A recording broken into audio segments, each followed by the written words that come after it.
Hello friends, welcome to my channel. இன்றைக்கி நம்ம இந்த வீடியோவில் விக்ரம் பிரபுவோட நடிப்பில் வெளியான சிறை படத்தோட ரிவ்யூ தான் பார்க்க போகிறோம். இந்த படத்தோட கதையை பற்றி பார்த்தோம்னா, ஹீரோ ஒரு போலீஸ் ஆஃபீஸராக இருக்கார். அப்போது ஒரு நாள் இவர் கிரிமினலை பஸ்ஸில் கூப்பிட்டு போகும்போது அங்கே ஒரு பெரிய கலவரம் மாதிரி ஒன்று உண்டாயிருது. அதனால விக்ரம் பிரபு அந்த கிரிமினலை என்கவுண்டர் பண்ணிடுறாரு. அப்போது ஒரு நாள் விக்ரம் பிரபுக்கு எஸ்கார்ட் டியூட்டி ஒன்று போட்டுறாங்க. அதனால அவருக்கு ஒரு கிரிமினலை கூப்பிட்டுட்டு சிவகங்கை கோர்ட்டுக்கு போகணும் அப்படின்னு சொல்கிறாங்க. அப்போது அந்த கிரிமினலை பற்றின உண்மை எல்லாமே நம்ம விக்ரம் பிரபுக்கு தெரிய வருது. அவர் ஒரு கொலைகேஸ்காண்டி ஜெயிலுக்கு வந்திருக்காரு. 5 வருஷமாக ஜெயிலில் இருக்கேன் அப்படின்னு சொல்கிறாரு. அது தெரிஞ்சுக்கிட்ட விக்ரம் பிரபு இதே நிரபராதி தான், அதனால எப்படியாவது இவங்க 2 பேர்த்தையும் ஒன்று சேர்த்து வைக்கணும் அப்படின்னு முடிவு பண்ணுறாரு. கடைசியில் விக்ரம் பிரபு அந்த லவ்வர்ஸை ஒன்று சேர்த்து வச்சாரா இல்லையா, எதனால அந்த பையன் கொலை பண்ணி ஜெயிலுக்கு வந்தான், எதனால அவங்க எல்லாத்தையுமே அந்த சமூகம் ஒதுக்கி வச்சுச்சு, கடைசியில் என்னாச்சு, இதுதான் இந்த படத்தோட மொத்த கதையே.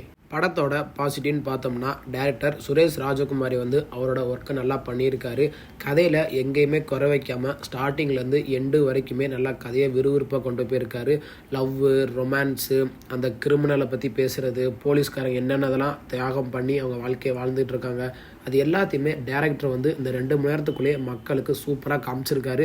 அதுக்கு தகுந்த மாதிரியே படத்தில் நடித்த எல்லா ஆக்டருமே அவங்களோட ஒர்க்கை நல்லா பண்ணியிருக்காங்க. விக்ரம் பிரபுக்கு இது ஒரு கம்பேக் படம் அப்படின்னு நம்ம சொல்லலாம். எதுக்குன்னா, அந்த அளவுக்கு அவரோட நடிப்பை இந்த படத்தில் சூப்பராக வெளிக்காட்டியிருக்காரு.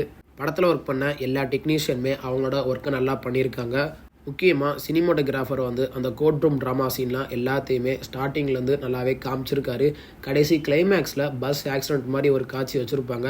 அதை சினிமாட்டோகிராஃபர் காமிச்சதாக இருக்கட்டும், அந்த கதையாக இருக்கட்டும், அந்த ஸ்க்ரீன் பிளே எல்லாத்தையுமே டேரக்டர் சூப்பராக கொண்டு போயிருக்காரு. நான் எதுக்கு அப்படி சொல்கிறேன்னு படம் பார்க்கும்போது உங்களுக்கே தெரியும். கடைசி கிளைமேக்ஸில் ஒரு ட்விஸ்ட்டை வச்சு தான் படத்தை முடிச்சிருக்காங்க. அது எல்லாத்தையுமே சினிமாட்டோகிராஃபர் அவரோட ஆங்கிளில் சூப்பராக காமிச்சிருக்காரு. படத்தோட மியூசிக்னு பார்த்தோம்னா, ஜஸ்டின் பிரபாகரன் அவரோட ஒர்க்கை நல்லா பண்ணியிருக்காரு. படத்தில் என்ன தேவையோ அதை எல்லாத்தையுமே சூப்பராக வச்சுருக்காரு. மியூசிக் மூலியமாக பேக்ரவுண்ட் ஸ்கோராக இருக்கட்டும், பாட்டு ஒரு 2 பாட்டு இருக்குது. ஒன்று நம்ம விக்ரம் பிரபுக்கு, இன்னொன்று அந்த பையனுக்கு. அந்த 2 பாட்டையுமே நல்லா சூப்பராக மக்களுக்கு ஏற்ற மாதிரி சூப்பராக ப்ரெசென்ட் பண்ணியிருக்காரு. படத்தில் டைரக்டர் சுரேஷ் மக்களுக்கு ஏற்ற மாதிரி சில மெசேஜஸ் சொல்லியிருக்காரு.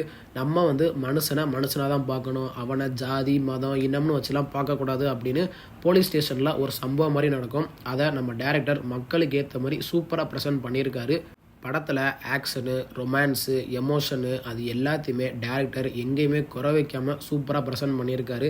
படத்தோட டியூரேஷன் பார்த்தோம்னா 2 மணி நேரம் 5 நிமிஷம் தான் இருக்குது. இந்த 2 மணி நேரம் 5 நிமிஷத்தில் இன்டர்வல் பிளாக் நம்ம எதிர்பார்க்காத மாதிரி ஒரு ட்விஸ்ட்டாக இருக்கும்.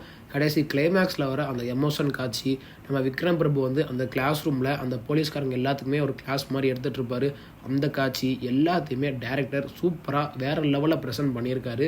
இந்த படம் 2025 எண்டிங்கில் ஒரு நல்ல படமாக தான் தமிழ் இண்டஸ்ட்ரிக்கு அமைஞ்சிருக்கு. எதுக்குன்னா, இந்த 2025 பெரிய ஸ்டாரோட படம் எல்லாமே நல்லா போகாததுனால சின்ன பட்ஜெட் படம் எல்லாமே சூப்பராக போயிருக்கு.